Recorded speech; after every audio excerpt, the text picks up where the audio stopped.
Welcome back to Second and Short. It is Wednesday, May 24th, 2023. Brock joins me once again. We're going to weave our way through an interesting weekend, and kind of a beginning of the week is kind of been crazy too in sports. So Brady is now a minority owner in the NFL. Another bird got killed in the field of play in the MLB, and the financial information for NCAA conferences has come out. So there's a ton more to talk about. Let's go ahead and dive into it, Brock.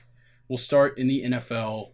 Tom Brady, officially a minority owner of the Las Vegas Raiders.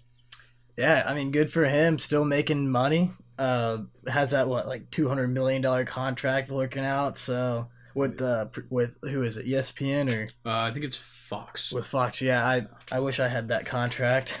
Me too. But I will say, like, he doesn't technically start that contract for like another year, so it's almost like he's doing this just to take up some time. Yeah. He's like, well, I'm a single father. I'm going to go hang out in Vegas. Yeah, what else do I have to do with my life? I have nothing. I'm retired finally at 42. What do I have to do? Yeah, and this has been like talked about for like 2 weeks now. I've been hearing the whisperings of this happening, but I didn't know when or if it would even happen. But now that it has happened, it's not like a game changer. It's not like Tom Brady's going to be making the big decisions. That's still going to be up to Mike Davis. But I just think it's very interesting to see Tom Brady joining an ownership group that he was never even a part of that team or even remotely close to it. Maybe that's the point of it, is to be like, hey, not to literally just make money and not have to worry about what their decisions are or anything. He has no stake, really. I mean, he has stake in it for money, but emotionally, he doesn't really care what's going on as long as he's making money. So maybe that's the thought process behind it. Yeah, well, and maybe he wanted to be Josh McDaniels' boss. He was kind of tired of following his lead when he was his offensive coordinator. Maybe. But let's talk about a super, super sad thing that I saw happen. We lost one of the greatest of all time in the National Football League, Jim Brown, just on and off the field, a stand-up guy and such a fantastic human being. Yeah, that is very tragic. And I mean, he made it a long time, I believe 87. Made a long time, made a big impact both on and off the field, like you said. And it is extremely tragic that he is no longer with us. Yeah, a big advocate for, in the civil rights, playing as early as he did, and, facing the adversity that you come across as, a black player that played in his era, but also being one of the best, even at the time and, as of now, still one of the best running backs of all time, an absolute legend, and just RIP to Jim Brown. What a horrible thing. Yeah, he'll definitely go down in many Hall of Fames. So yes, certainly. Let's get to some happier news, though. Super Bowl 60 is headed to San Francisco, Levi Stadium, 2026.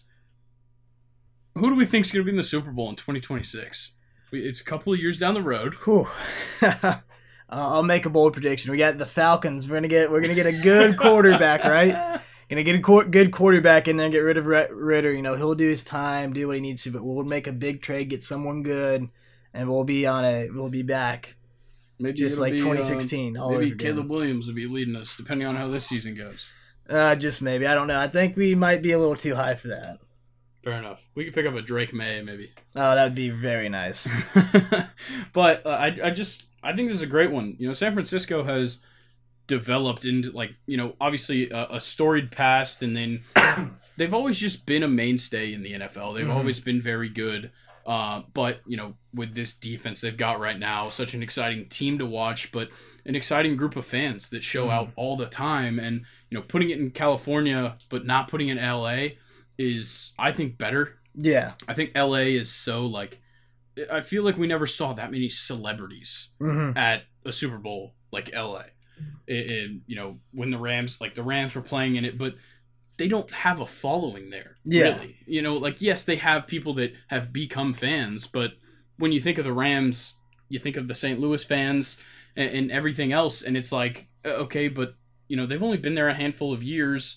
They can't have that many devoted fans to this franchise, so it's hard to get, their fans there, the other team's fans there, without it just being a big celebrity show. Yeah. Somewhere that I'm very excited to see in the coming years after their stadium gets built and they'll be able to host Super Bowl finally, and that will be Nashville. Yes. With that indoor stadium that's getting built up there, it's gonna be a very nice, very very expensive stadium they're building specifically to get events like the national championship and Super Bowl. So I think that's gonna be a great city to have, especially like I said, with the indoor stadium and everything that the city provides. Will be another great place for big events like that to be held. And honestly, this might lead to those big events only being hosted in these few states: Miami, Florida, Georgia, Tennessee, when they get their stadium done. Yeah. New Orleans. Like, Buffalo's working on a brand new stadium that's going to be huge. Mm-hmm. So maybe they'll grab one. Obviously, like MetLife is going to have theirs just because it's New York. But I think that, there is like a handful of places they want to put a Super Bowl. Like, they're not going to put it in, the middle of nowhere. Yeah. And, the big thing that I've always seen, especially in the recent years, is with the time of year it is, they want somewhere that's warm, or if it's somewhere cold, it has a retractable or is indoors. And, it's going to probably stay in the states like California and the Southeast. Yeah. There's, so much that goes into, planning a Super Bowl, but I think it's always safer when you pick a place with a good climate. Yeah. But let's talk about this rule change that happened over the weekend.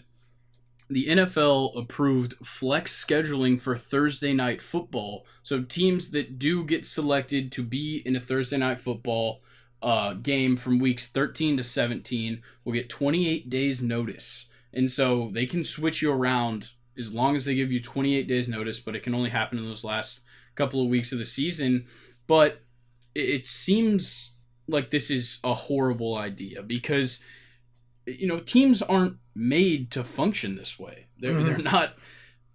You're not always going to be ready for 4 days rest. Like, it is not that easy. And obviously a few teams were against it, being the Giants, Jets, Packers, Bears, Raiders, Lions, Bengals, and Steelers, all voting against it, but still comes out. Yeah, I think, unfortunately, that's just one of those. It's just how the NFL works. I know this is supposed to be better for the players, let them get more rest or whatnot, but I think that's just, you draw the short straw or whatever it may be. You get the Thursday night game, I think you just need to stick with the Thursday night game. Yeah, and like with this whole Thursday night thing, it's not just considering, the rest that these players will get because, no matter what, like, they're going to get the notice. So they know that they're going to be on a 4-day turnaround from Sunday's game, but it's also about fans. Fans can't often go to a Thursday night game. That's not a night that a ton of people are just available to go. And, like, True. You can't make a trip out of it because you got to be back at work on Friday morning. And Jerry Jones pointed out that, the fan impact is an important issue, but also said about only 7% of NFL fans have ever even been to a game at a stadium. So How much does that really affect, the fan impact? But all the games are on Amazon. So, it's accessible, but not quite as accessible as, your normal NBC, Fox, CBS games. But I think when it comes to, streaming, a lot of people are going to have access to it. Yeah. We had another rule change, which I think is absolutely ridiculous. At the time that I put this in here, it hadn't actually been voted on, but it has since been approved. Touchbacks on kickoffs, in the NFL have been wherever you fair catch it, unless you're in the end zone, that's where you got it. Mm-hmm. Now, if you are inside the 25 and you fair catch it, you're put at the 25-yard line. I don't know how I feel about this. Apparently, several owners said that their special teams coaches told them it was a bad idea, but it still passed. Yeah, the only thing I have for this is those certain scenarios in the game where because 9 times out of 10 on a kickoff, they're just going to kick it out the back of the end zone and let them take it at the 25. But there are those times where there's 45 seconds in the game, of 2 minutes, little left in the clock, where they were saying, all right, you want to kick this short, get it right at the 5-yard line, so they had to take it out, and run down a little clock and put them in bad field position or whatever it may be. So I don't necessarily support it, but I understand fact behind it is so they can try and prevent injuries. But at what point, or in football, are we going to try and prevent injuries so much we're going to start completely changing the way we play the game? Yeah, exactly. Then that's kind of, what happens every year now. As we continue to add these rules and everything happens, it gets to the point where it's like, okay, so at what point are we just gonna, everybody's gonna be wearing bubble wrap and nobody's gonna be allowed to touch each other? Like, at what point are we watching two-hand touch football?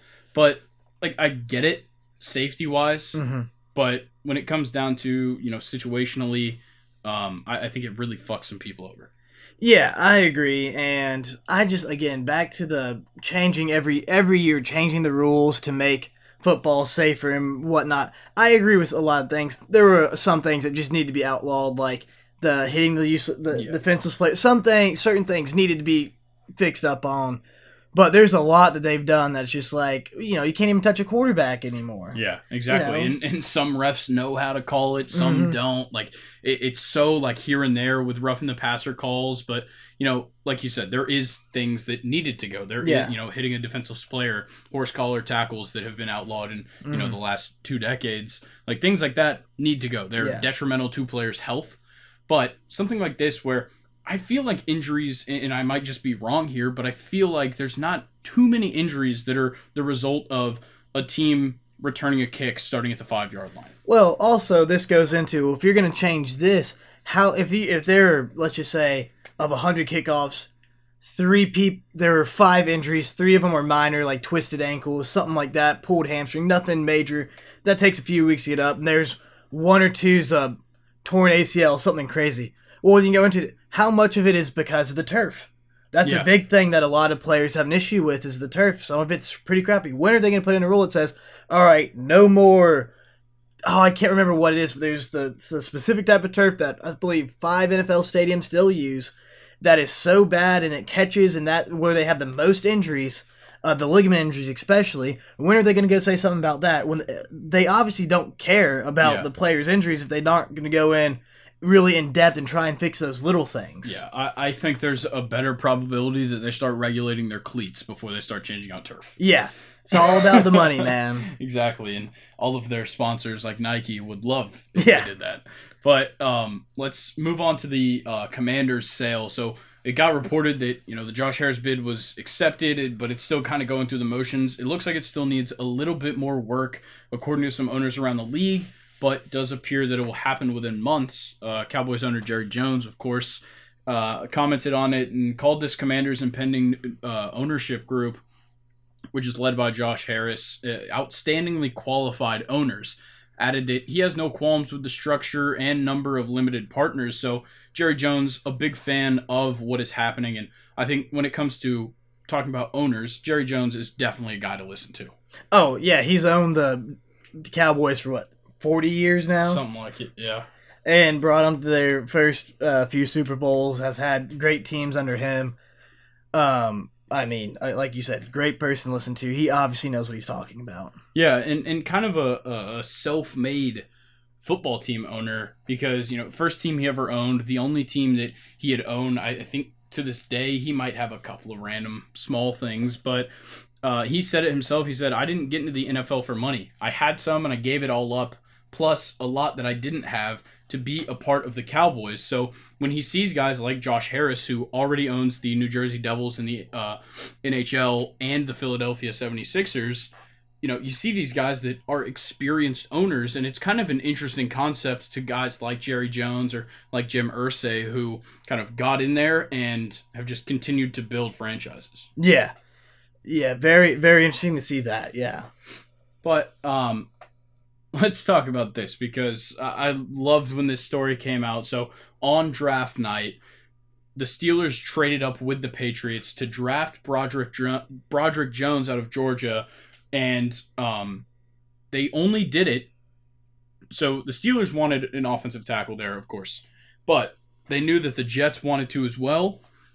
With Skoronski, Paris Johnson, and Darnell Wright already off the board, Broderick Jones was really their last resort, at least at a first half of the first round offensive tackle. And Mike Tomlin said that excuse me, the Patriots really accepted it to screw over the Jets. And Tomlin said, I'll put it this way, there wasn't a lot of hesitation on New England's end. So this is a great start to the season with the Patriots already trying to fuck over the Jets just in the draft. Yeah. I can't wait to watch these two teams face off. I mean, I love it. That's what football's about, the competition aspect, and at every turn just being like just the little things to just mess with them.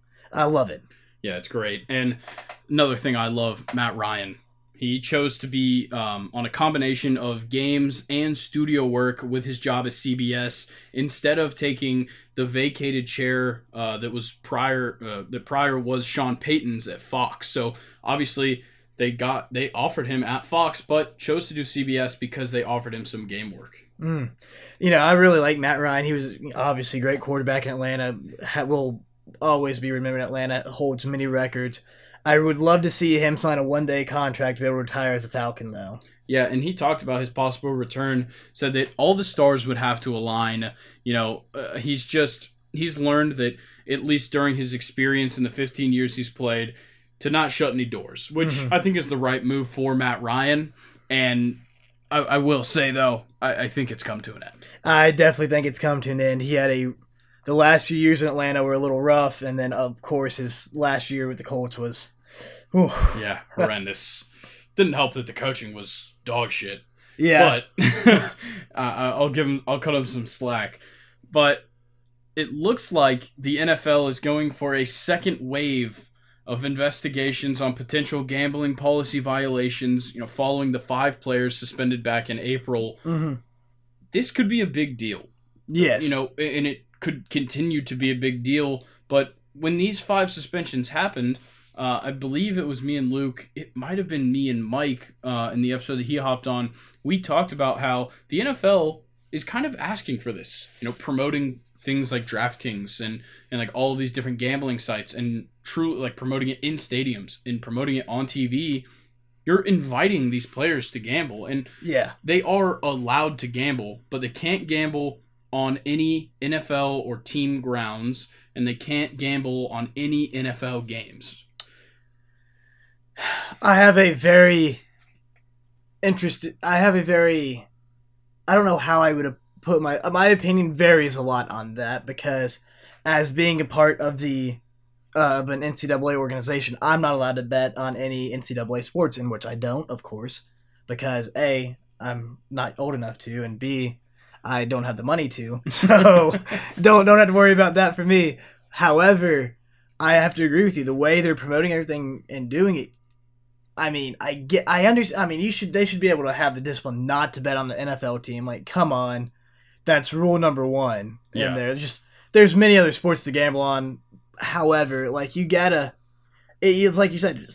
I know it's like hard not to, but it's like it's very. I don't exactly know how, because like I think you should kind of like Pete Rose. You know, he bet on it. He never bet against his team, so he never threw a game. It's true. But, you know, you kind of get into that thing. It's like, it's almost like the morality.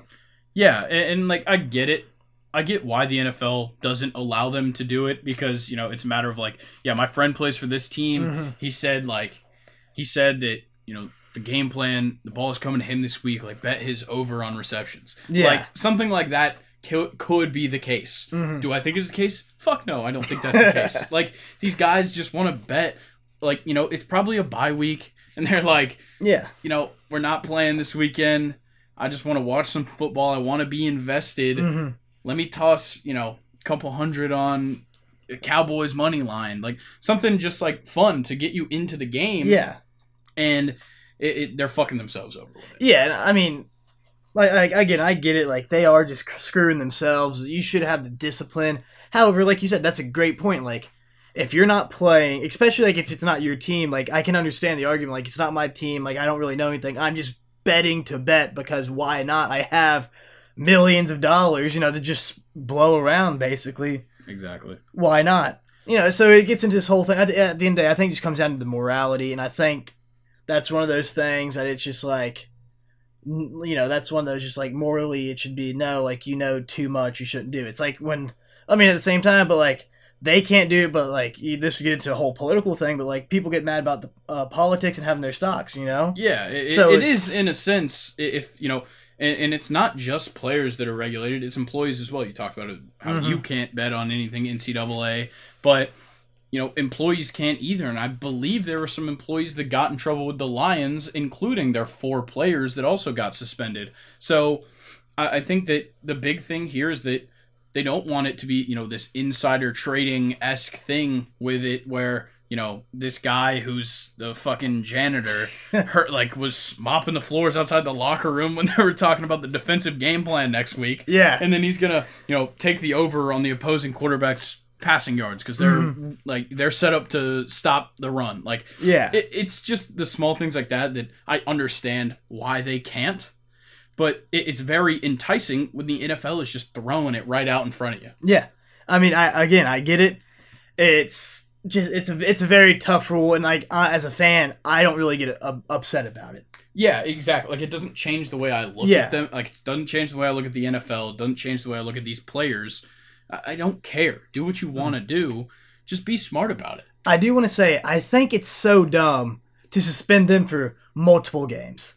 I think that should almost just be like a fine, like a fine, some other things. It should not be, oh, you can't play football because you did this. Yeah, because like Jamison Williams, he wasn't gambling on NFL games. He was just gambling on other sports while in the facilities. And what ended up happening, he got a 6-game suspension. Yeah.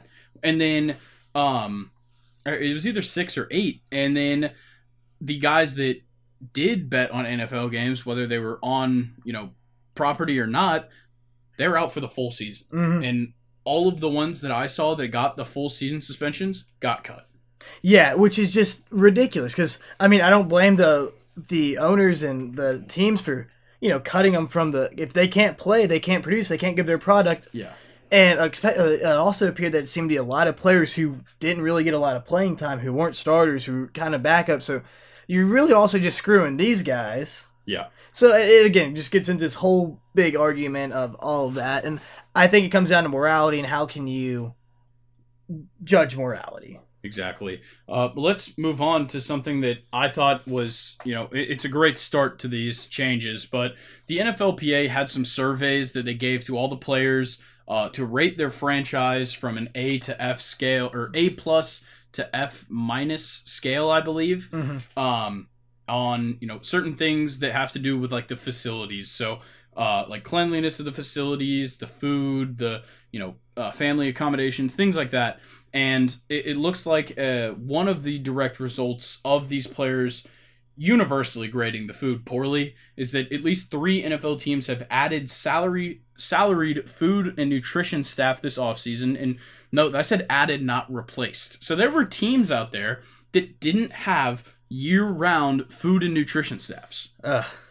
It's unbelievable. They even do that in college. Yeah. You're a multi-million-dollar, some of these billion-dollar businesses, basically, and you cannot provide a handful of people needed to do all those things. Yeah, that's absolutely ridiculous. But I think that's going to wrap it up for the NFL. Let's talk college football. We're talking money today. Lots of money involved. And let's just get it started. Oh, wow. All these financials have been released from the 2021-2022 fiscal year. So all together, the Power 5 conferences combined for more than $3.3 billion in revenue.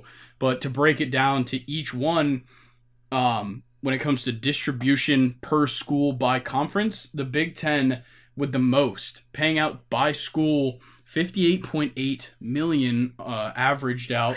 The SEC, $49.9 million. The Big 12 was somewhere from $42 to $44.9 million.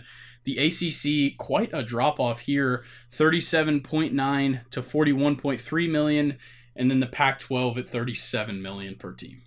And that right there is exactly why I understand UCLA and USC wanting to jump ship to the Big Ten. Yeah, for $21 million more dollars. I don't blame them. I would, yeah. And it makes total sense.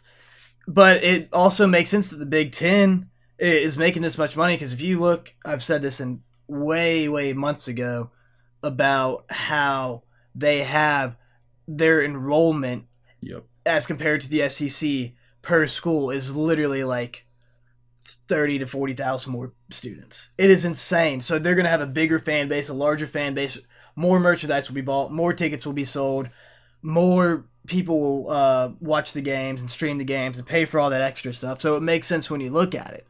And then, of course, the SEC just being so insanely good at football and other sports, it makes sense.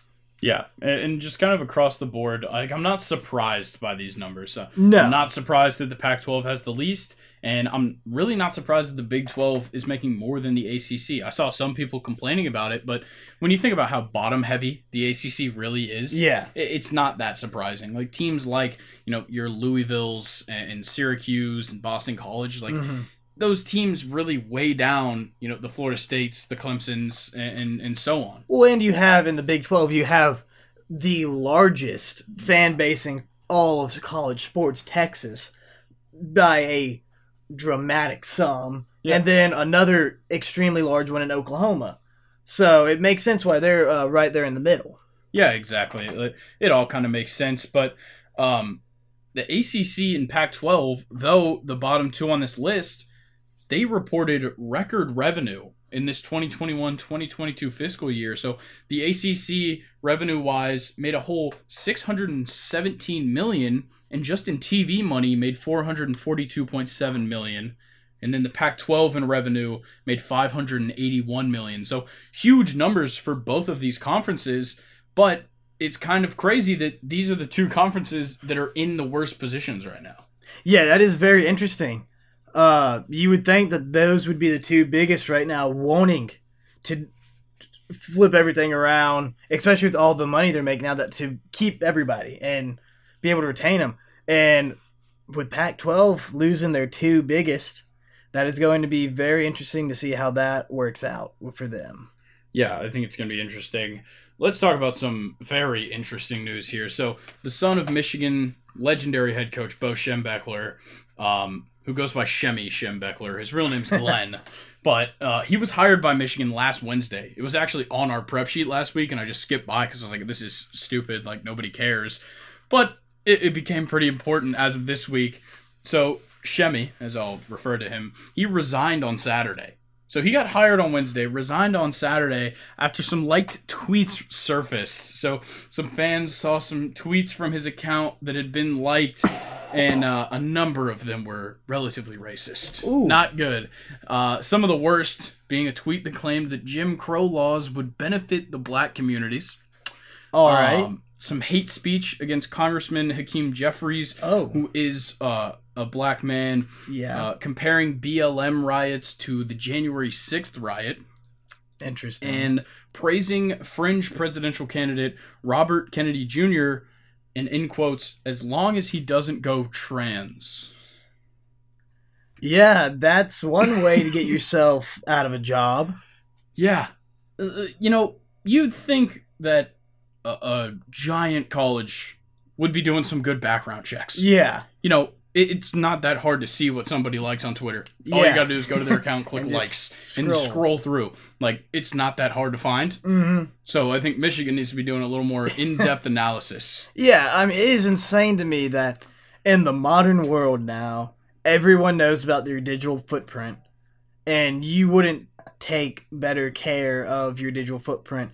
Understand, yes, you can have your opinions or whatnot. We have the First Amendment in the United States.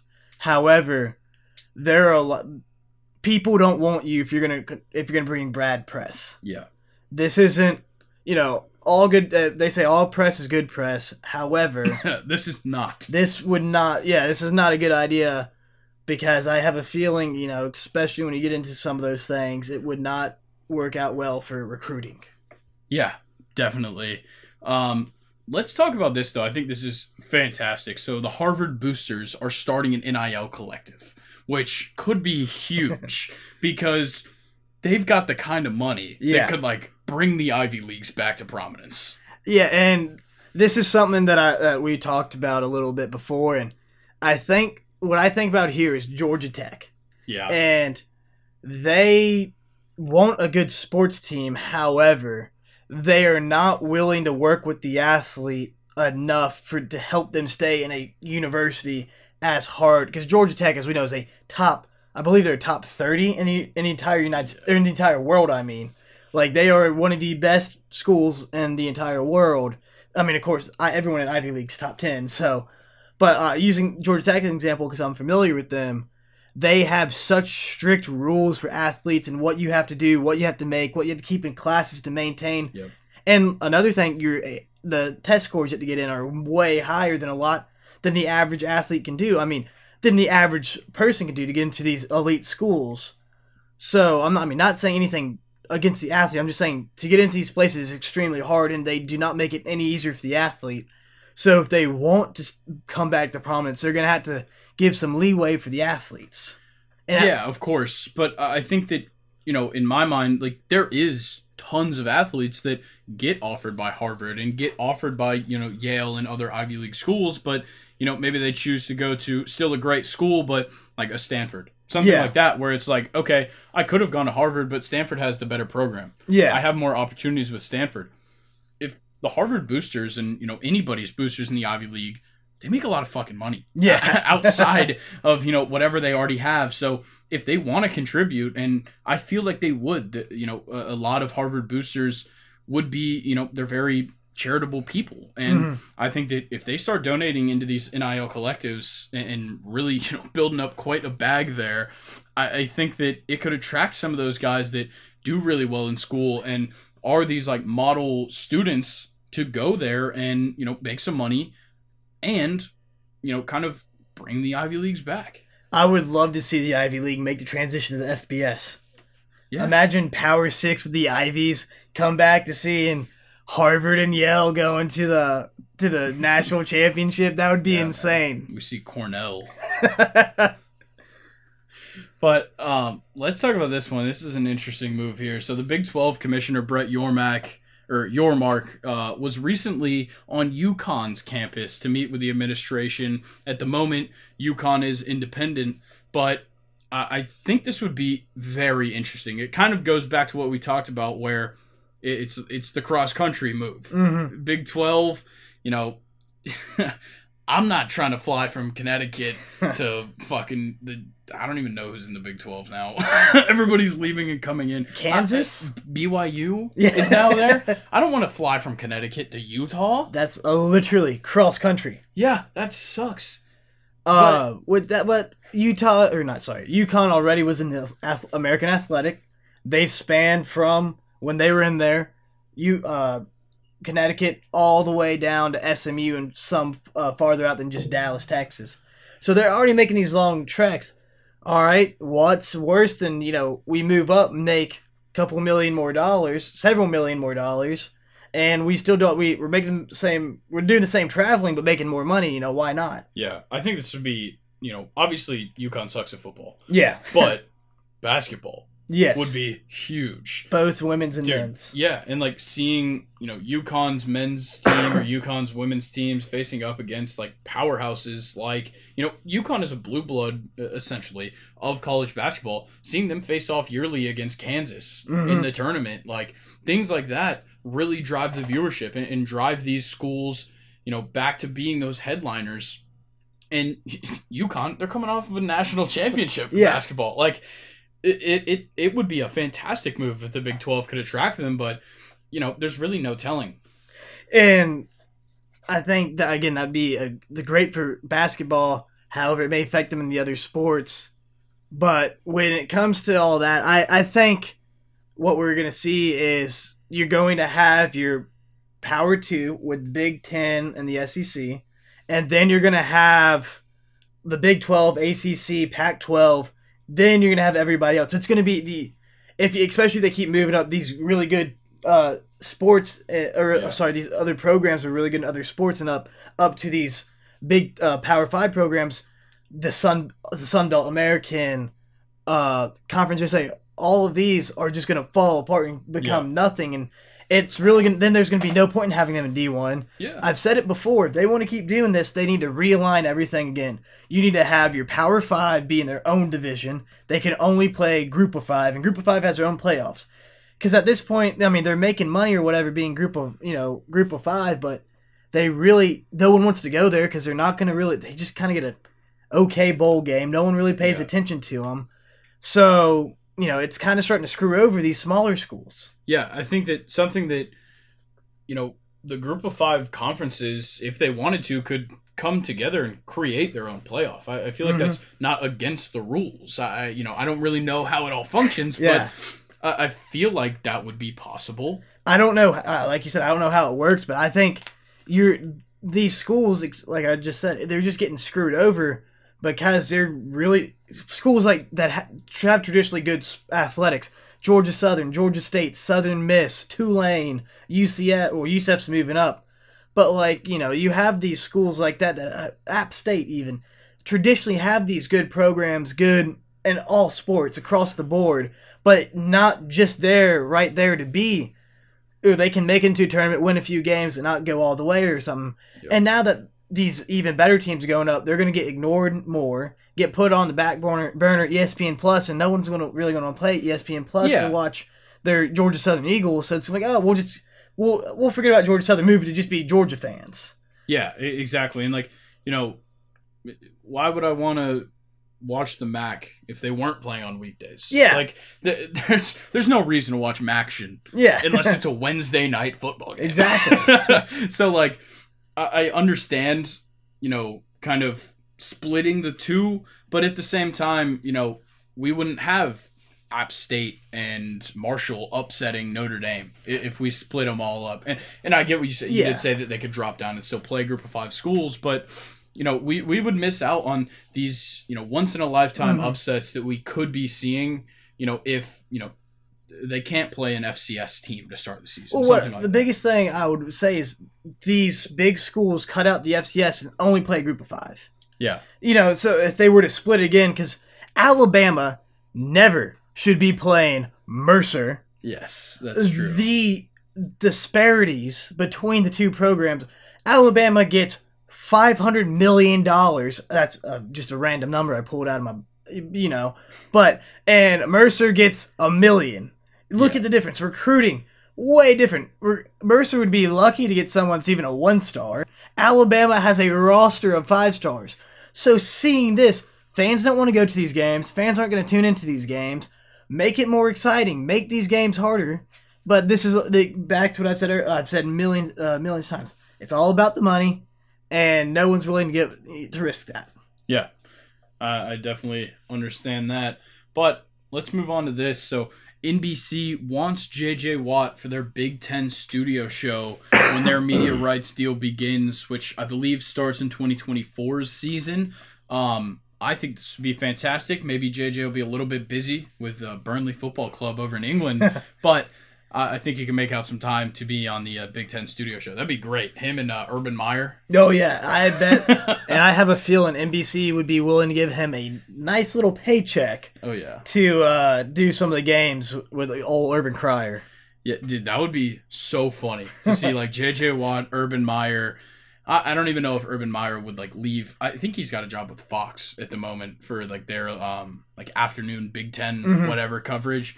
But I'm sure there's some guys that will make the jump from Fox to NBC, for whatever, because obviously it's gonna be the Big Ten's thing. Yeah. So I think that they could put together quite the table if they can even just bring on J.J. Watt. So is there anybody who's taken over Fox now that? I think that I think it's all split up. With the so CBS is losing the SEC, and they are taking part of the Big Ten, and NBC is taking part of the Big Ten. I don't remember if Fox is a part of it or not, but I think the ACC might still have some affiliation with Fox. I can't quite remember. I can't keep up. All I know is if I turn on the TV, I know this team's playing, I'll find the channel. Yeah. All that matters to me is the SEC is exclusively ESPN now and Disney, so I can watch it on anything. Yes, that is fantastic. Let's talk about this. I think this is, I don't know, there's definitely a divide here on people's opinions of how Deion Sanders has, started his tenure at Colorado. Pat Narduzzi certainly isn't a fan. He said that it's bad for college football. This is all one big quote, but that's not what the rule intended to be. It was not to overhaul your roster. We'll see how it works out, but that, to me, looks bad on college football coaches across the country. The reflection is on one guy right now, but when you look at it overall, those kids that have moms and dads and brothers and sisters and they have goals in life, I don't know how many of those 70 that left really wanted to leave, or they were kicked in the butt to get out. Yeah, and I kind of agree with this because that's your team, you should inherit it. You should, kind of be like, okay, over the, you get there, the first year you kind of take whatever you have and because you're trying to start a culture. But, I mean, it's very hard for me to say to him because I do agree. I mean, for Deion Sanders, he's looking at this as a business. He's saying, all right, no offense to y'all. Well, I'm sure he actually did because we saw the video. He said, some of you aren't good enough. Leave. There's a door. I know some of you aren't good enough. We'll have meetings, and if I don't think you're good enough, you're not going to be a part of this team any longer. Yeah. And he's looking at it like a business. And, I mean, some coaches do that. They want to look at it as a business. But I think if you want to do that, go to the NFL. This is college football. It's a little different.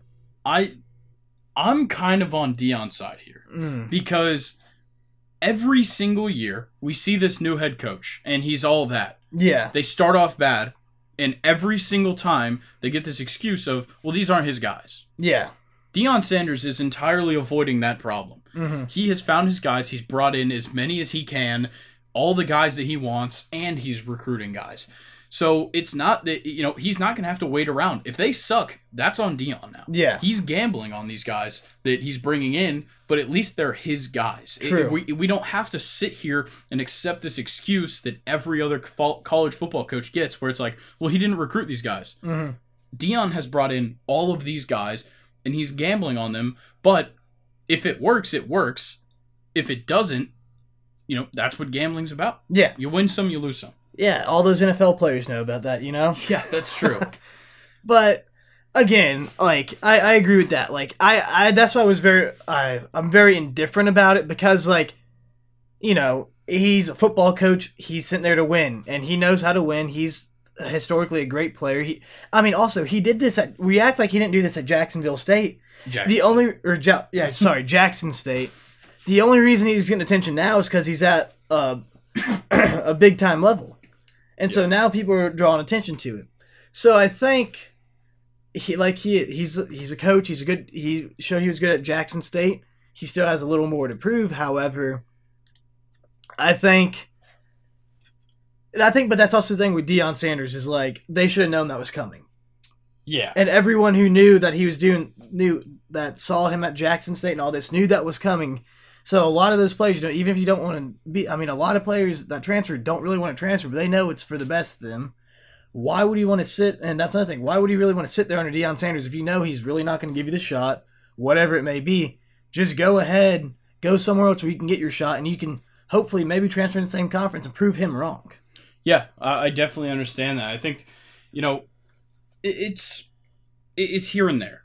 Guys, you can do what you want at this point in college football. Yeah. As long as you're not breaking the rules, you can do whatever you want. You can get NIL collectives together to pay your players now. Mm-hmm. You can find a guy at whatever school you want and be like, hey, you should come here next year. And he'll be like, okay. And then he gets to play week 1. Yeah. Like, you can genuinely do whatever the fuck you want now in college football, and I think that Deion Sanders is just going to take advantage of that. Yeah, and very smart by him, and this goes back to what we talked about last week. This is why they need to start getting a GM. Now that college football is basically the NFL, it's literally just the minor league NFL at this point. It's always been that, but now that there's basically not trading, but free agency, and you're getting paid, they need to have the business aspect there too. Yeah, I think that, there's so much to talk about here, but I feel like we can't really say anything about what Deion's done until we see it on the field. I agree. Because I think that at least the University of Colorado has already accepted it. Mhm. They packed out that spring game compared to last year, where I think they might have gotten 1,000 people in that stadium. Yeah. Like, you can already tell the impact of Deion Sanders and just the personality that he is, what he brings to a team, and what he brings to a program in general, where he's more than a coach. He is a name, of course, but I think that he is one of the most personable coaches that I've seen in a long time, where like he will sit down and talk to this 18-year-old or 19-year-old like face to face, you and me, and give it to him straight. Yeah. He doesn't cut anything. And I feel like that's what makes Deion so desirable to play for, is that he is a human being. And he's not just some guy who's yelling at you from the sideline. He's, you know, and obviously there is other football. I think Nick Saban does a great job of being a real human being, and same with Kirby. But, you know, there is some coaches in college football that are there to coach football, and that's all they want to do. Yep. They don't want to deal with the players. They make, you know, this coordinator or this assistant deal with that shit. Well, that's why you have such great coaches like Nick Saban, Kirby Smart, the two best examples. I think even Brian Kelly, he has has always had great relationships with players, and if you can, I mean, a great example with Nick Saban is every player who's ever played for Nick Saban will say he was the best thing to ever happen to me. He has taught me so much. Nothing but good reviews. Yeah, of course. But let's move on. I've got a few questions to round out college football. So we'll start with this one. I saw it on Reddit, and I also had this interesting realization after I saw it. So the question was, what are some of the most toxic rivalries in college football? And I was looking through the comments, see what some other people said, and the resounding answer was the red team versus the orange team. Really? And I've got some examples here. You have Florida State, obviously Garnet. Yeah. Three of their rivals wear orange. Miami, Florida, and Clemson. And I don't consider Florida State Clemson a rivalry. We're not even in the same side of the ACC, but now that there is no divisions in the ACC, I can consider them a rival now. But Texas and Oklahoma. Yeah. Texas and Texas Tech. True. And Texas A&M. Yeah. Okay. Bama and Auburn. Bama and Tennessee. Yeah. Red versus orange. UGA versus Florida. UGA versus Tennessee. UGA versus Auburn. The three biggest rivals on UGA's schedule every year. Yeah. That's them. And then Virginia Tech I just threw in there. Oh, yeah. Red versus orange. Yeah. But there's numerous others. And I don't know how this realization just came to me. You know, seeing this through all these comments, like, holy shit, like, have I just been missing this, or is this like the most blatantly obvious thing? But, you know, obviously there's other rivalries. What do you think is the epitome of like toxic football? Of just pure, I mean, there's a difference between pure hatred and pure toxicity, where it's just bad for everybody. I think that's bad for everybody as Ohio State and Michigan fans. I don't think they know how to act around one another. There's always more that goes on when they play each other, and but if I were for toxicity, that one's very hard for me. I'm sure if you were like probably Alabama or Auburn, that's a good one. I think Florida State Miami is more toxic than Florida State Florida. Yeah. Because, you know, obviously, like, it's three schools that have a storied history of criminal acts. But I think that, you know, growing up watching Florida State Miami, and, like, you know, my dad went to Florida State, definitely didn't go to fucking Miami. But, you know, seeing those games firsthand and, like, seeing these physical battles between these two teams, I think that Florida State versus Miami is much more of a toxic rivalry than Florida State versus Florida. Yeah. Another one I'd say is anybody who plays Texas A&M. They are the most toxic fan base I have ever experienced in my entire life. I think that Texas versus Texas A&M could be up there for one of the most toxic. I'm so excited for that to come back. It doesn't get that physical on the field as much. It's the fans. But yeah, it's the fans. They just butt heads. I mean, I have been to Ole Miss and Texas A&M, been in the stands, been on the sidelines, whatever it may be. Those Texas A&M fans are fighters, and they are trying to fight everybody they see. If they see you in an Ole Miss whatever, they are willing to throw hands right there just because you're wearing an Ole Miss shirt, and you're like, whoa, buddy, settle down. go back to your little oil town, whatever you do in Texas. Yeah. Like, settle down. Go back to your town of 200. Calm down there. I think another one that is crazy, but like it's not even a big deal really ever, is Pitt versus West Virginia. Yeah. That rivalry is just madness. It's like watching just like two kids with iron jaws just punching each other. Yeah. Like it's just fun to watch. And like last year I think they played in week 1. Mm-hmm. Like it was just madness. And Yeah. that is a rivalry that is certainly toxic. I would say not as much as toxic, and this could be an argument, but I would say the most most pure hate-filled rivalry. I was a Georgia fan once upon a time, way back when, and I didn't like Florida. Still not really a big fan of Florida. Didn't like Tennessee. Didn't like Auburn. However, now being an Ole Miss fan and being there and experiencing it, I have been not served by someone before that was a Mississippi State fan because I was wearing an Ole Miss hat. Like, that is just pure hatred amongst the two. And when it comes to Thursday on Thanksgiving every year, Yeah. it is just a physical fight between both sides every year. It's a close game. It's just a long, rough fight between the teams, and I love that. Is pure football right there. That's what I love about rivalry week in general. Yeah. Another one that, it is still a rivalry, but doesn't happen. They might schedule them every year, but Notre Dame versus Miami. Yeah. Catholics versus the Oh, convicts. yeah. Like, that whole deal, like, that's a big one.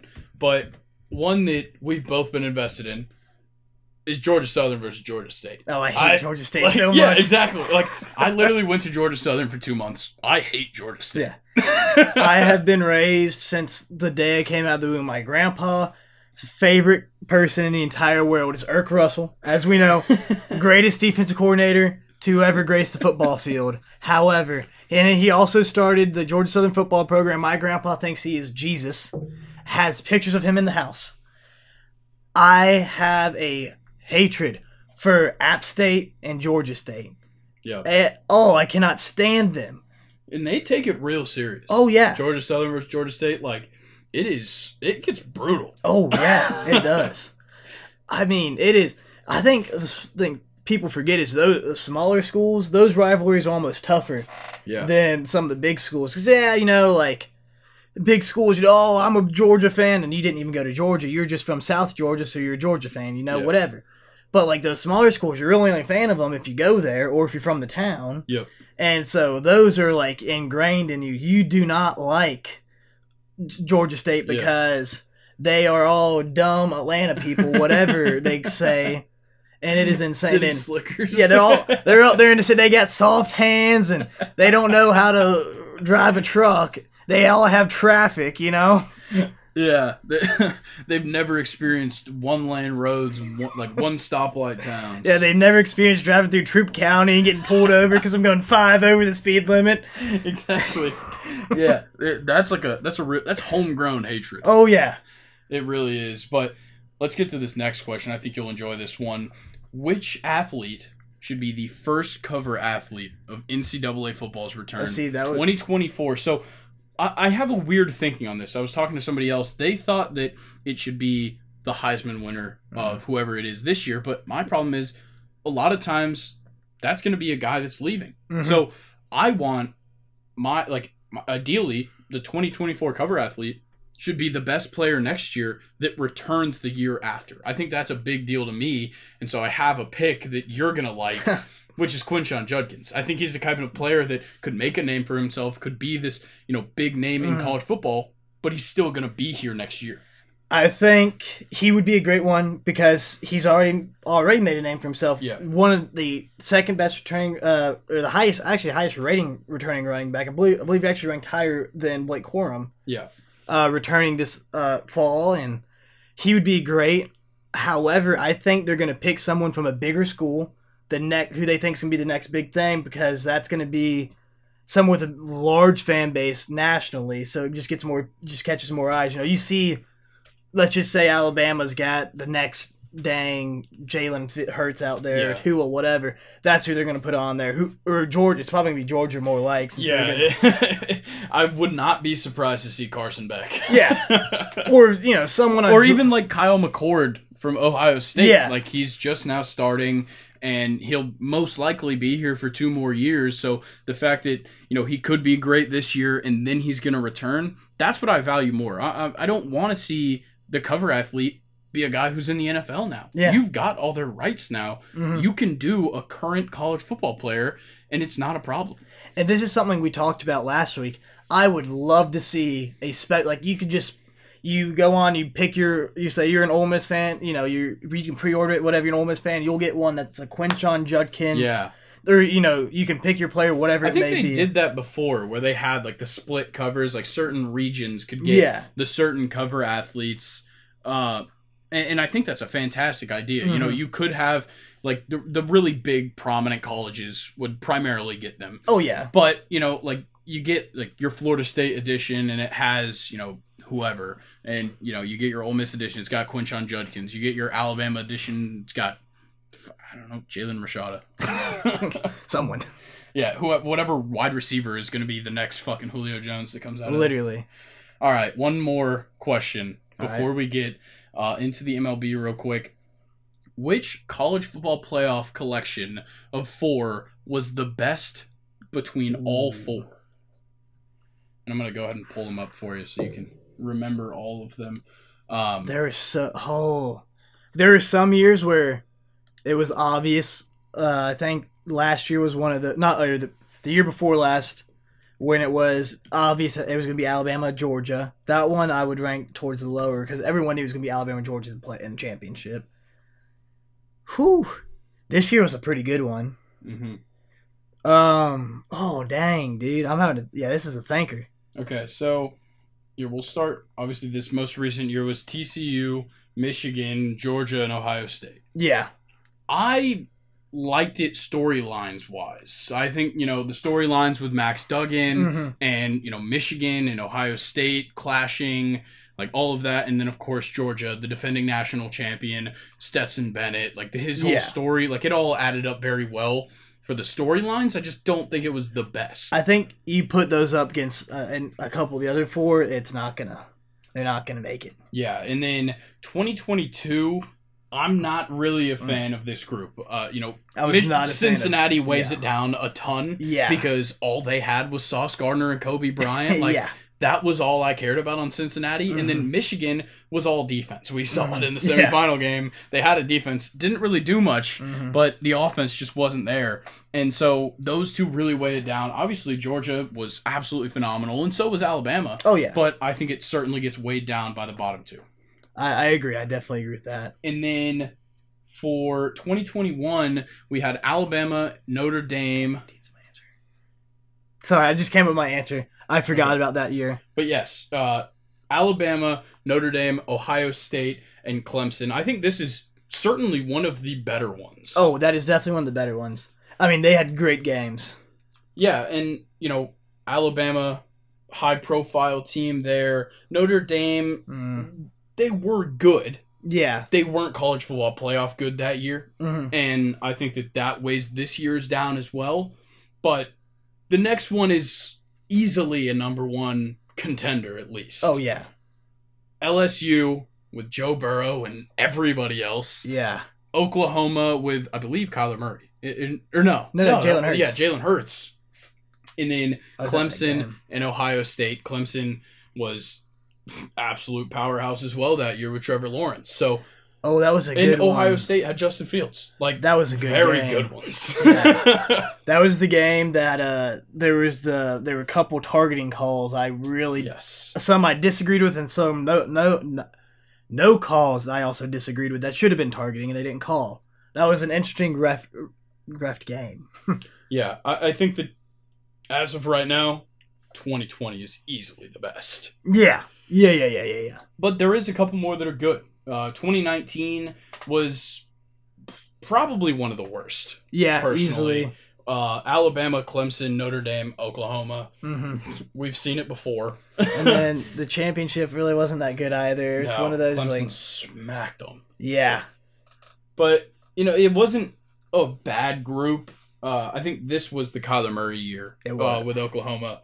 But, nothing really excited me all that much with these ones.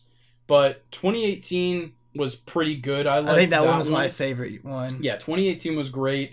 Georgia versus Oklahoma was electric. Baker Mayfield, Jake Fromm, but still like a very skilled Georgia team. Kind of the reemergence of Georgia was that year. And, from what we've seen them become, it's crazy to see that, that's where it all started, essentially. And then the championship game, Calvin Ridley's game-winning touchdown, like everything that went into this with, Alabama versus Clemson, that was a fantastic matchup as well. I think that one's definitely contending with 2020. Definitely, yeah. That was such a good that Rose Bowl. Oh my. Yeah, and then let's see, 2018 or no. Did I skip over? No, I didn't. Okay. 2017. This one is a no for me personally because this includes a Jake Browning led Washington. We all knew it was going to be Alabama and Clemson. Yeah. And that led to one of my favorite championships though. Yeah, but one of my favorite semifinals to watch was Clemson 31, Ohio State 0. Oh, my, yeah. Anytime I get to watch Ohio State lose because they don't belong somewhere, it brings me so much joy. Yeah, I believe that was a Braxton Miller-led Ohio State team. Well, yeah, I'm pretty sure it was. Or no. No, I think that was after Braxton Miller. Was it? That was, that might have been Dwayne Haskins. Yeah, it could have been. Because I think 2015... Ohio State, which won the first ever college football playoff, I think that they were led. They had Cardale Jones. Yeah. And Braxton Miller was a senior, and then they also had, what's the other guy's name? It was Braxton Miller, Cardale Jones, and J.T. Barrett. Yeah, I think J.T. Barrett was that year actually. Yeah, it could have been, but still, I don't like really any of the first, or at least the second and third ones. So Alabama, Washington, Clemson, Ohio State, not a fan. But Clemson, Oklahoma, Alabama, Michigan State. That Michigan State team was so fucking bad. Ugh, they were so bad. It was weird that they made it that I remember looking at the selection. I was like, really? I was like, I'd rather see Clemson and 3 other SEC teams in there. Hell, put Ole Miss in there. I mean, I think we were like 6-6 that year, and it would have been a better game than Michigan State versus Hell, we brought Alabama almost to overtime that year. Yeah, like that was all. I will say, 16-17 though they had 2 of the worst Final Four. They had the best championships. Yes, definitely. With the back-to-back Clemson versus Alabama in both of them, and funny enough, the 2 seed winning both of them. Yeah.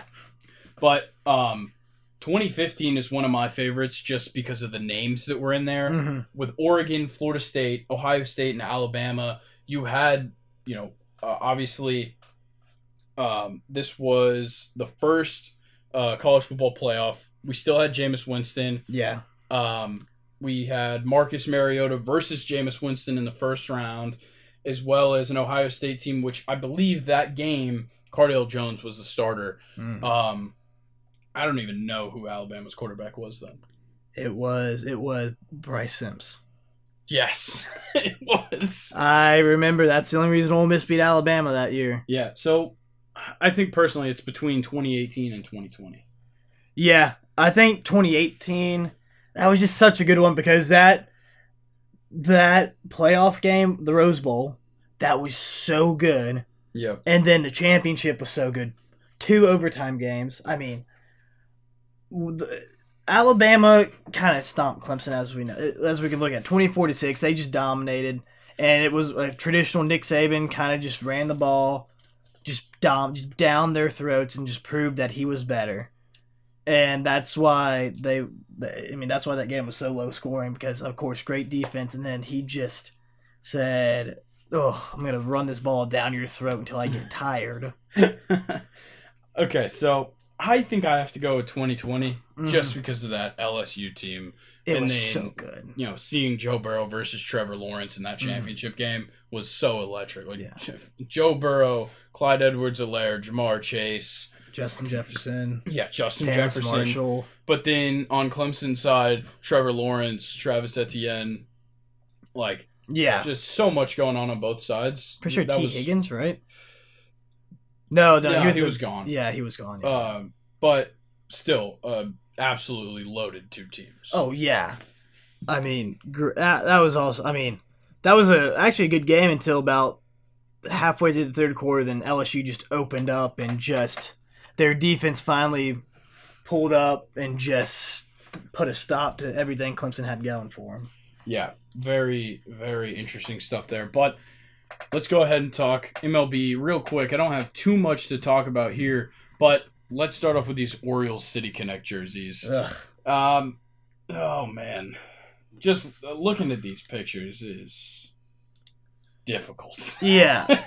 I mean, it is pretty bad. Maryland has one of the coolest flags in the nation, and they said, we're not going to use it at all.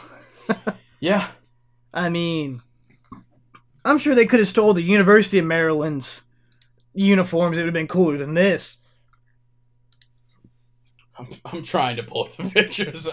I can't find a good enough picture, but yeah, there's just like here we go. So it's essentially a black jersey with white text on the front. That's really all it is. It's a boring font, orange letters on the back, but all of the details are on the inside of the jersey. It doesn't make any sense to me. Yeah, I just don't understand. I mean, like, it's kind of cool. Like, it's like, that looks like you're trying to make a jersey, like you're a Baltimore Orioles fan for like a TV show, but you don't want to get copyrighted, so you kind of make this. That's kind of what it looks like.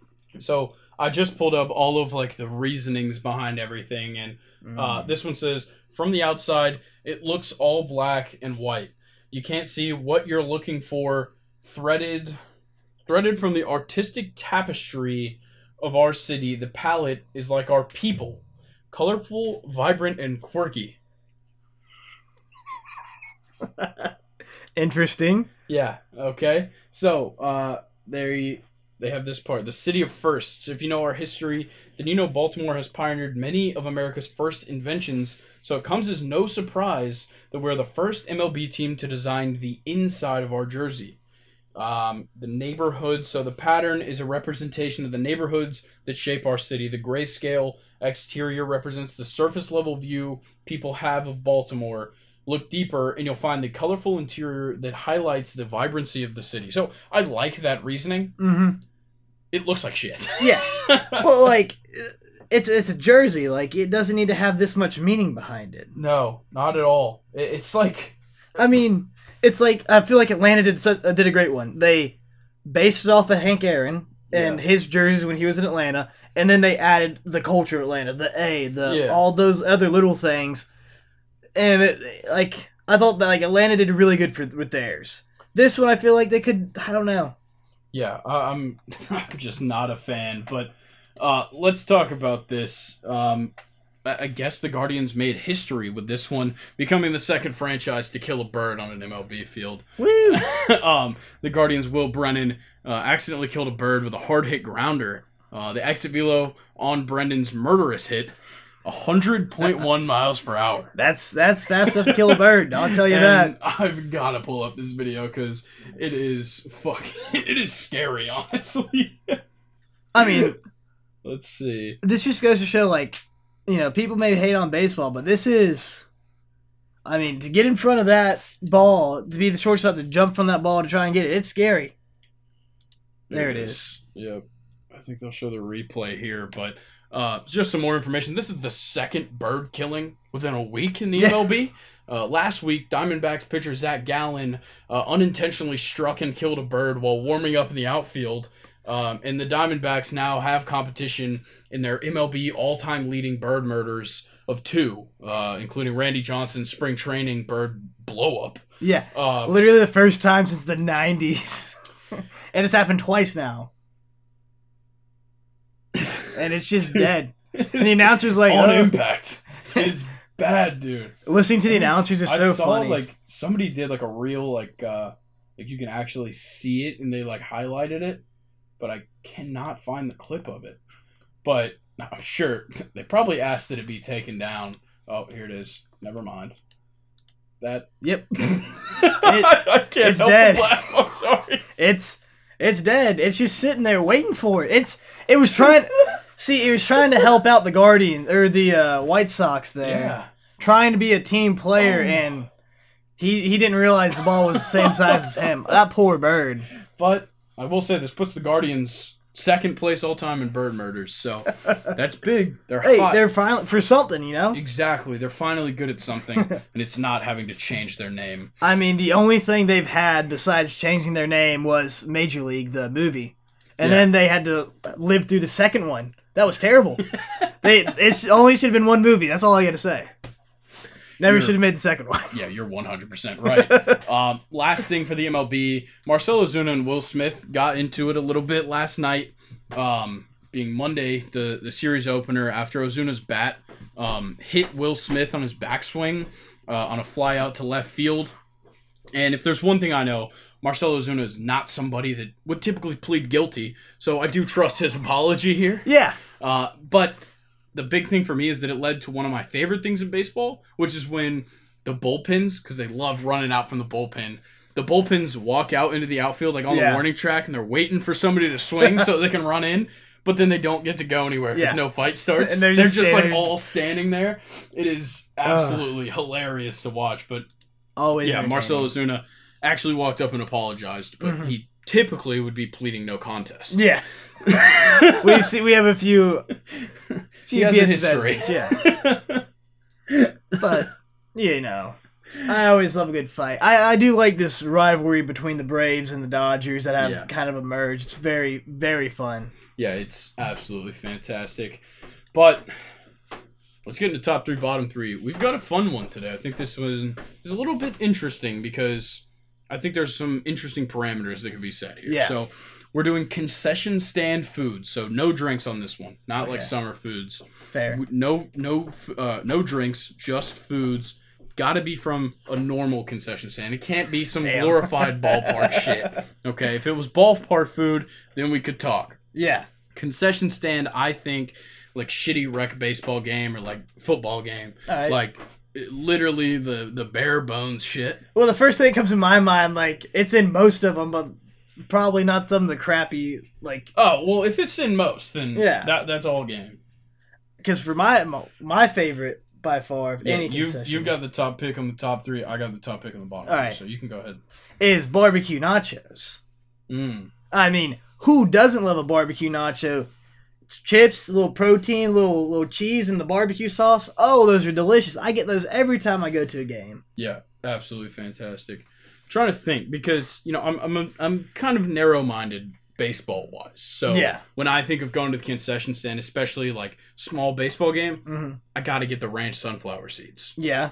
Ranch sunflower seeds are an essential on the baseball field. I would prefer dill pickle, but you're not finding those at a concession stand. So you got to go ranch because you need a little bit of flavor. You need a little boldness, and those ranch seeds sometimes, man, they can hit. Yeah. So I had to take ranch sunflower seeds.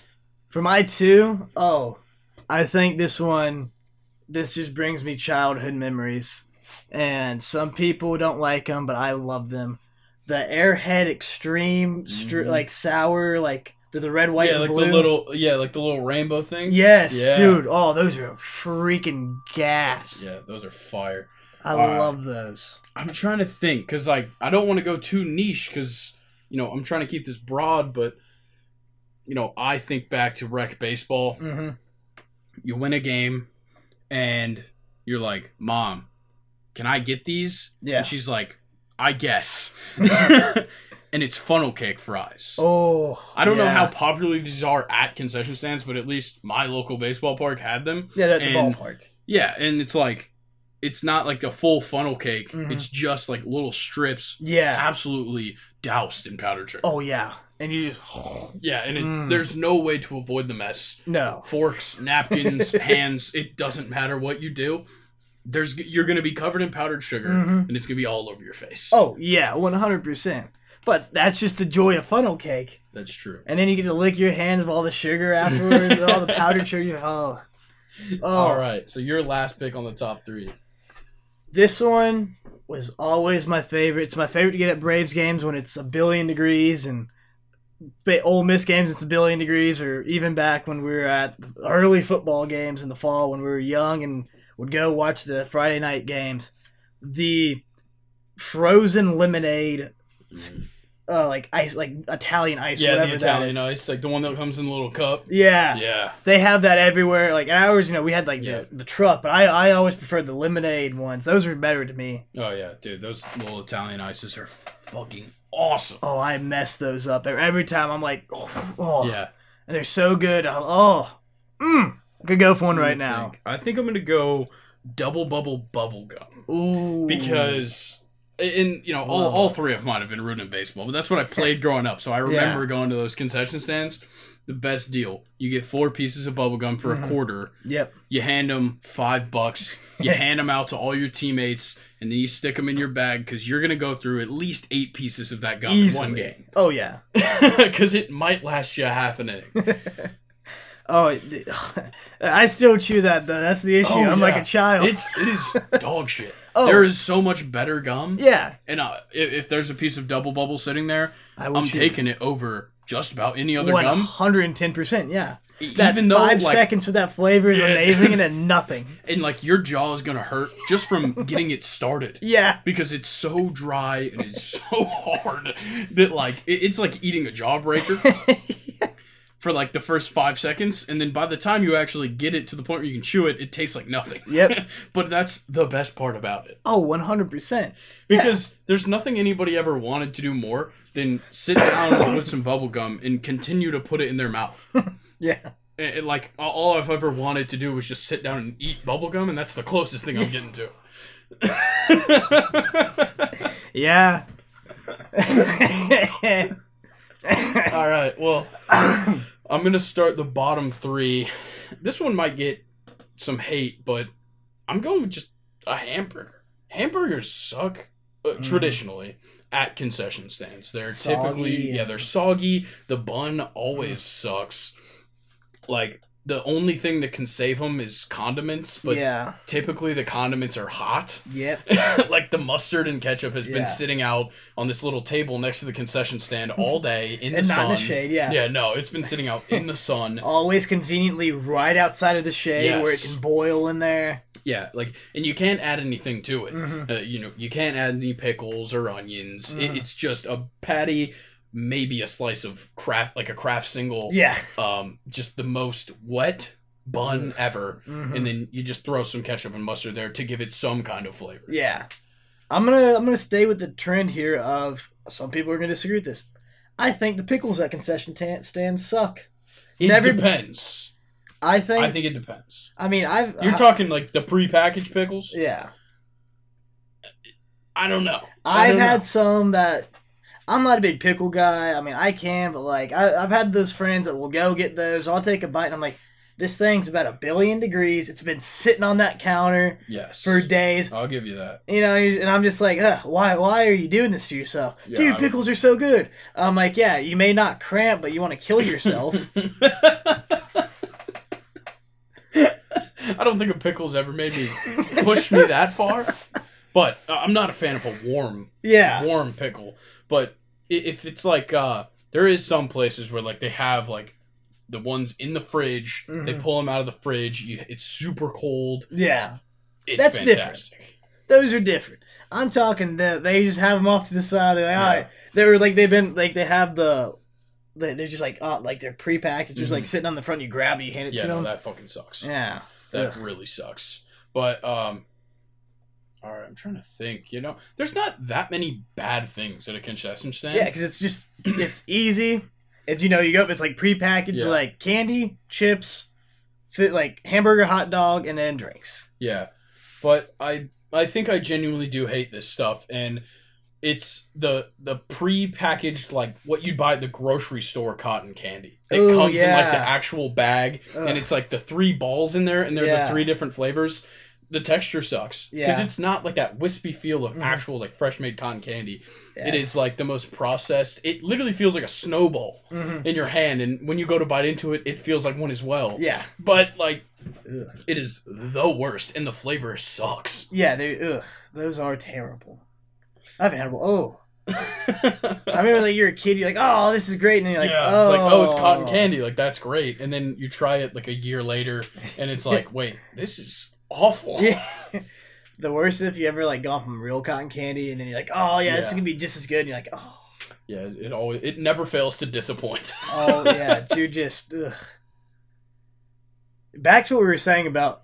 I mean, I mostly enjoy everything at the concession stands. I'm trying to look through my memories of just things I never touched. Yeah. Huh. That's a tough one. There's some that are just like, you get them, and you get them every time, hoping they're going to be good. Mm-hmm. They're just not. There is a few things like that. I'm trying to think. Because I always just mostly stuck to... I would once you knew what you liked, you stuck to. I get my $3. I went up, I said... Give me a blue Powerade and then the Airhead strips. Yep. Every single time without fail. Every time we went to an Etowah football game. I always did that, and that got me set for the rest of the game. Yeah. It's tough. I'm trying to think of my last one. Yeah, we're about to go to Google. I mean, this is embarrassing. I can't look up concession stand foods and just see what comes up. I think that would be a good idea. Stands foods. I'm trying to think. Like, I think I have one in mind for my last one that I'm just not a fan of.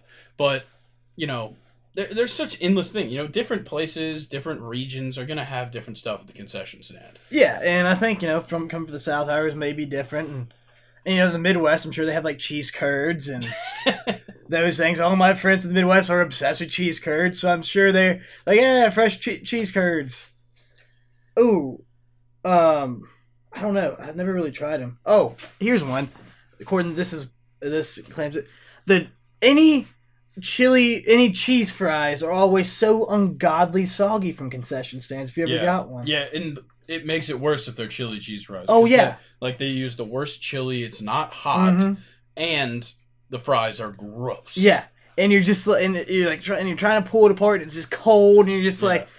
Oh God, what is this? And you're like, I spent $3 for this, and you're just like upset, and you're just like, well, now I gotta eat them, and now you're just like, then you're just mad, and you're like, fuck. Yeah, I think for my last one, I'm gonna have to go with any chocolate candy that sits at the front because they're always melted, like to the point where as soon as you pick it up, it has now fully filled the entire package. Yeah, and you're just like, what am I supposed to do? Yeah, exactly. That is the worst feeling because like there is good chocolate to get at a concession stand. You can get like some M&Ms, stuff like that, like maybe like a York peppermint patty. That's like, you know, one of those cheap ones. You grab one, but they're always sitting at the front, and they always are melted.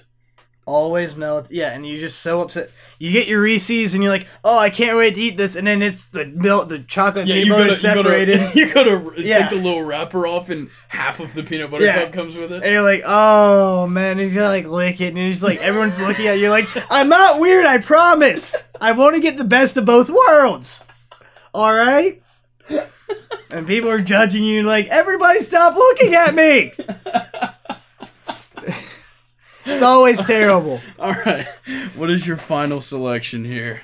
Now, most of the time it's good because it's fresh. But when it's not like right out or they're done making it, is the stale popcorn. Oh, yeah. I've gotten stale popcorn and I've gotten burnt popcorn before. And I literally was like, this entire thing is black. What are we going to like... Can I get another scoop? It's all burnt, or it's not enough of it is popped. Yeah. It's stale, flavorless. Yeah. And you're like, can I get a bit of like, oh, sorry, you already paid. And you're like, oh, guess I'll just go F myself over here. Cool. All right. That's going to do it for the top 3, bottom 3 concession stand foods. I want to give a shout out real quick because I love this story. So, little background on this. Scott Van Pelt goes on Pardon My Take at the end of every Masters tournament. And this past year, 2 years ago, they asked him, what are you getting at the vending machine? Because he was like on a video call, walking up to the vending machine. He said, you got to get the Big Texas, the cinnamon rolls, or the honey bun, I think. No, Big Texas cinnamon roll. And so, he didn't name the person when he went to this year's Masters, but... He said that a fan came up who was working the event and asked him, you get in the Big Texas after this one? He was like, yeah, of course. And then he ended up going on Pardon My Take again and saying they were out of the Big Texas in the vending machine that he went to. So a person that we actually went to high school with, Nolan Silverman, he was the kid that asked him about them at the event, at the Masters when he was working it. And then Nolan was going to be at Oak Hill. And so he ordered an entire box of Big Texas Cinnamon Rolls and found Scott Van Pelt at Oak Hill and gave them to him. Like, when I saw this, I was floored because I saw it on Scott Van Pelt's Twitter first. And I was like, wait, I know that kid. Yeah. Yeah. What, just such a funny story. That's crazy. Yeah. And then, Scott tweeted about it. Big Cat, PFT, both of them from Pardon My Take, with Big Cat directly responding to Nolan, saying that he's the man. So congrats, Nolan. That's so funny. That's very cool. All right. I think that's going to do it for us. Anything else you've got for the people? Oh, I wish I had some more crazy things to say, but dude, we are getting close to I believe we're at the beginning of the countdown to kick. Oh my God! Yeah, countdown to kickoff for college football. Yeah, we're getting there. I think we're around 100 days to week one. Because no more sports are going on because Ole Miss is out of the baseball tournament, so who cares? All we've got is the Braves, and at the moment they are down 5-1 in the bottom of the 8th. Yeah, I might have to go home and cry. It's been a rough week for me. Ole Miss has been eliminated from everything. Yeah, softball, baseball. All I got left is the Braves, and now we're losing. Yeah, maybe before the regional start for college baseball, we'll kind of catch up because we started the season. We were like, we love talking about college baseball, and then we just gave up. Both of our teams fell apart. We were like, we don't care anymore. Exactly. So yeah, maybe we'll do like a little refresher heading into the regionals, because I do want to talk super regionals, College World Series. So Southern Miss going all the way. Mississippi 3 years in a row. They're hitting the trifecta. That would be insane. Yeah, it's gonna happen, man. I'm manifesting it. All right. Well, I think that's going to do it for us, Brock. Thank you for coming on once again. And, I will catch y'all on Friday's episode with Luke. We got tons to talk about. And, Brock, we'll catch you next week. See you, man. Thank you, brother.